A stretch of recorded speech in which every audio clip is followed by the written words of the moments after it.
Today we are looking at Charter, a functional prototype live right now on the Stellar Public Testnet, built specifically to solve the agent trust problem between organizations.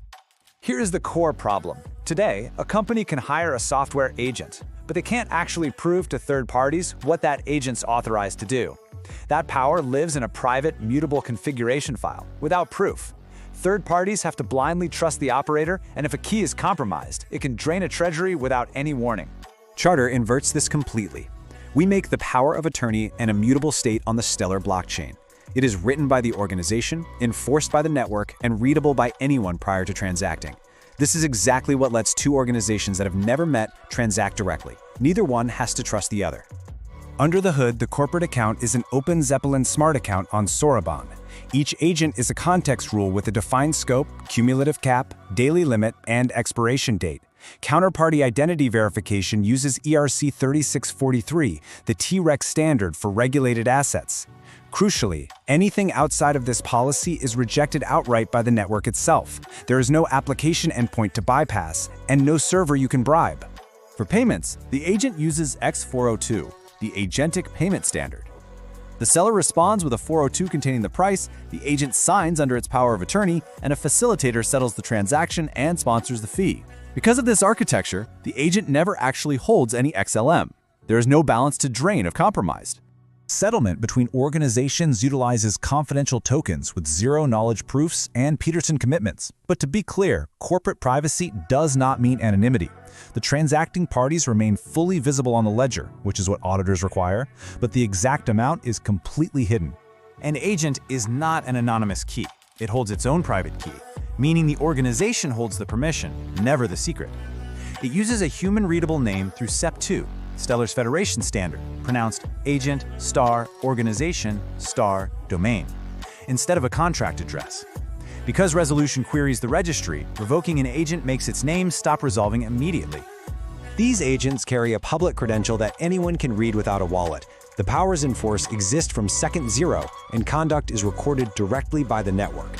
The interface specifically highlights the volume moved to verified counterparties, the only metric impossible to artificially inflate by transacting with your own secondary account. To clarify what is standard versus what we built, we reuse OpenZeppelin smart accounts, ERC-3643, X402, confidential tokens, and SEP2. What we built is the custom compliance policy tying them all together. It answers whether a function is in scope and if a counterparty holds a valid identity, questions off-the-shelf policies cannot answer. A single identity registry governs three layers: the agent payment, the permissioned asset, and the confidential token. Everything here is verifiable live on the public testnet right now.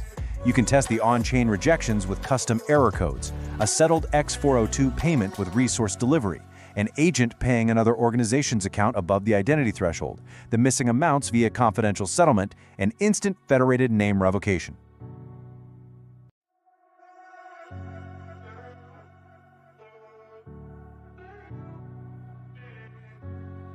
So guys, this is our Charter website, a platform where you can create your own agentic organization, connect multiple agents using agent identities, compliance rules, private transactions, and the X402 payment protocol.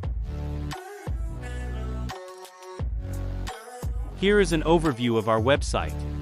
You can scroll down to see information on how the platform works. Here you can get an idea of the technologies we use and some concepts we work with here at Charter. Now, let's check the creation flow of an agentic organization.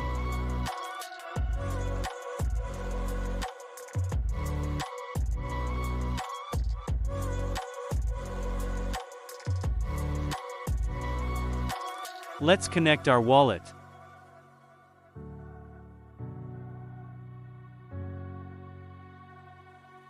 Upon connecting the wallet for the first time, we won't have any organization associated with this wallet.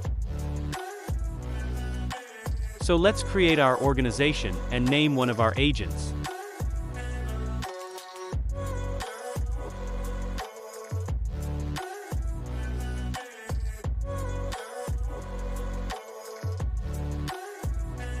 Here we will assign to our smart account model which wallet will be used by this agent. This wallet can later be assigned to your agent, which you might eventually be running locally in the cloud on OpenCloud and so on.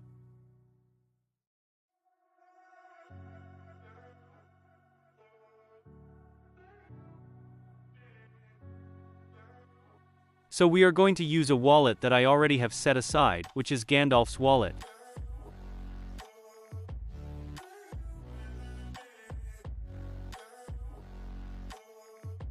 So let's add Gandalf's wallet.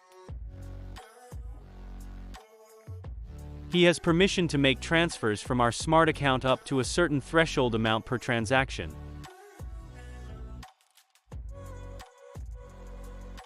Let me switch back to the organization owner's wallet.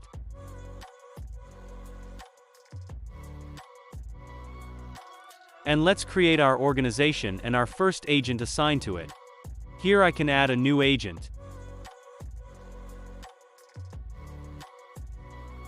Let's add a second agent.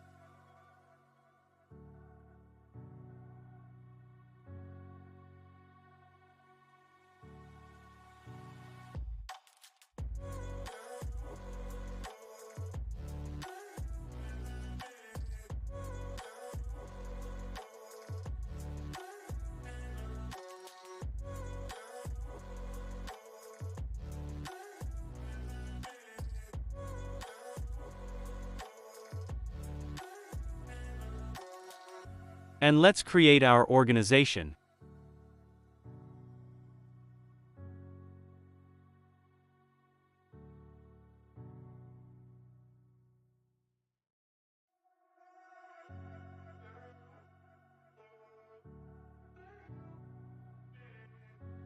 You can view the transaction on the Explorer. Our organization is created.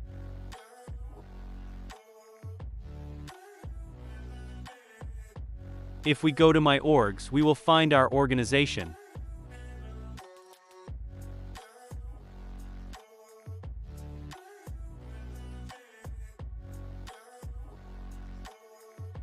Here we can add a new agent, remove an agent, and add an overall operation limit and total value cap that this agent can use.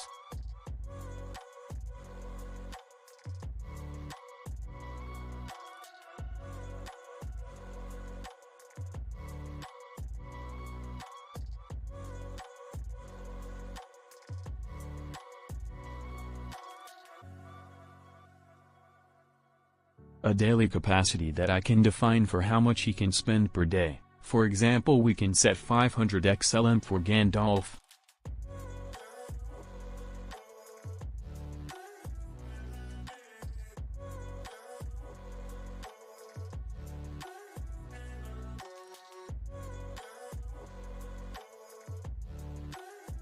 So when I open my agent's credentials, I can see the defined values for my agent, different from Aragon here.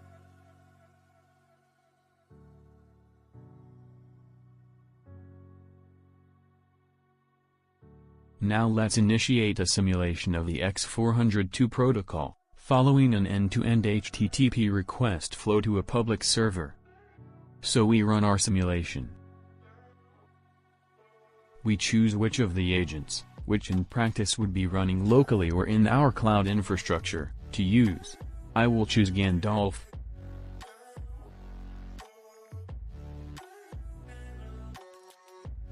After choosing Gandalf, let's make a request to the X402 protocol.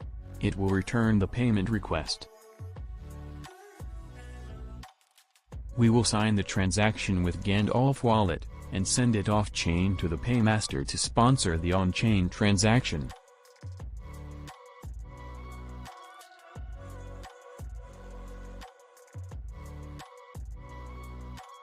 Well done, the flow is complete.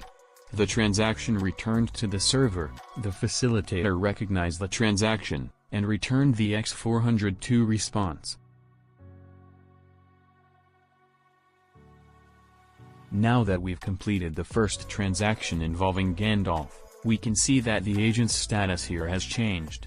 We have a transaction involving Gandalf, and that changes his reputation. Now let's see the private payment flow between organizations. So we are going to switch our organization here to Matrix.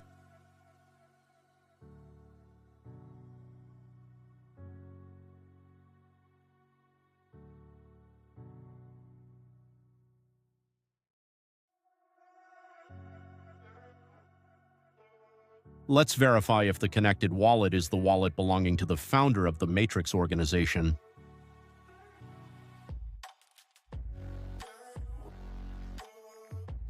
So this is our balance in private tokens. We are going to select an organization to pay. In this case, it would be Lord of the Rings.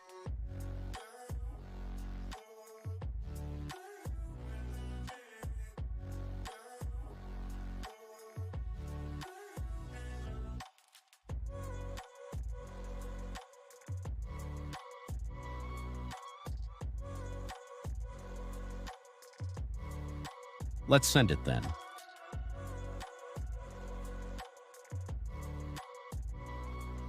We have a confidential transfer taking place here.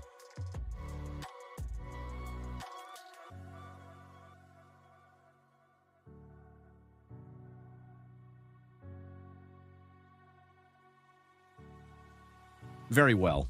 We can check the transaction on the Explorer. There it is, the confidential transfer. The Matrix organization's balance decreases by 700 tokens.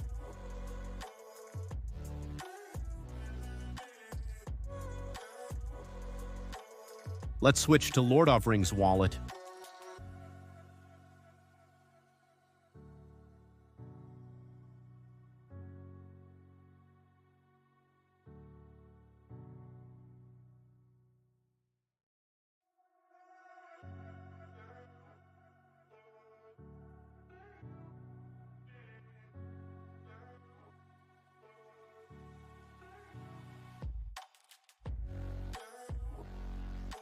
There it is, the 700 confidential tokens in the organization's wallet.